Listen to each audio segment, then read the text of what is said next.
Well, you said something I think that's interesting that has come up a lot recently. The trauma word, right? Oh man, the T word. And Big T, little T. I think I think there's value in it. Yeah. But I often find is what we're identifying a trauma, a life experience. Right? How do you discern the two? Oh my, he had a trauma. What if it was a life experience? Because when you label it, or when it has been labeled a trauma, well-intended or not, are we creating, for lack of a better word, victims? Whereas life experience is overcoming. It's surviving, it's overcoming, very different jargon. And because it also affects the nervous system, central nervous system, dopamine, right? Dopamine and cortisol, right? So those levels are affected based on how we engage and how we go through something. So we're talking about a lot of different things here. Oh yeah. But that trauma word comes up so much. And perception ends up being a part of it because our system is looking to discern, am I in danger or not? A challenge is not a threat. No. A challenge is something you overcome. A threat is something you avoid. So y'all think that we've expanded the idea of trauma too much in ways that... Think about what you see. Yeah. I mean, I kind of think that's the case. In a bit of an overcorrection because it wasn't acknowledged. Like it's been so impactful, and it's been so much kind of the elephant in the room that hasn't been addressed for a long time in mental health care, Right? And understanding what's going on with people.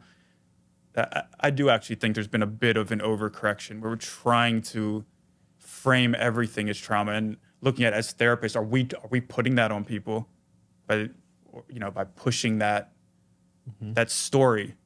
So much of our experiences is stories we're telling ourselves about what we're experiencing too.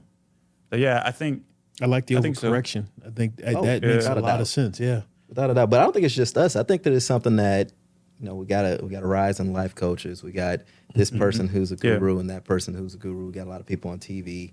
I think that it's become profitable to encourage people to see themselves as sick, to see themselves as damaged, as needing to be repaired or healed.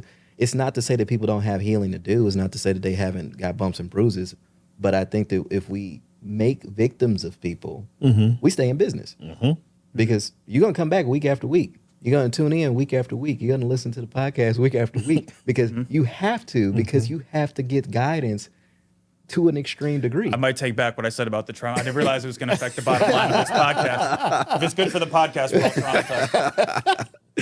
Well, yeah, man. But that's I think that we are all drawn towards that we tend to go from one extreme to another. So we minimize things because it's easier to deal with that in the moment. I don't want to have to face this. I don't want to have to figure this out with you as my child or as my friend, as my partner. But then we go so far to the language changing that any discomfort, any misfortune, any setback, any unexpected or even sometimes expected things that don't go well, now it must be in this category.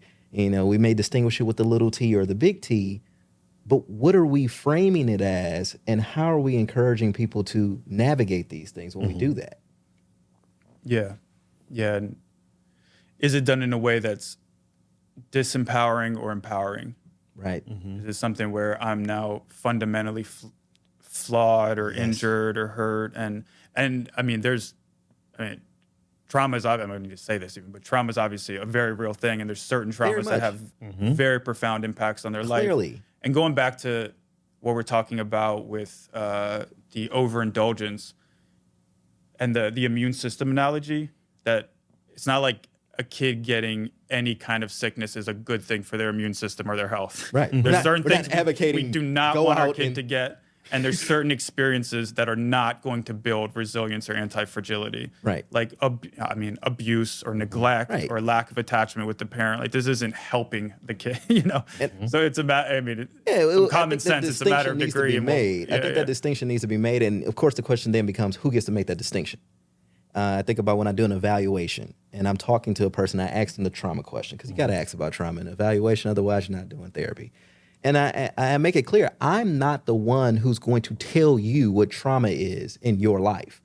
I'm learning from you what you quantify as trauma or experience as trauma. So then when I ask the person, they think a little bit differently about it because therapists have been the ones, the clinician has been the one, the helper has been the one to say, you're sick and it's because of this. You've been traumatized and it's because of this. No. You have a better knowledge of yourself than I could ever have. Right. You could tell me your whole life story and I could sit with you day after day and I will never know you in the way you do.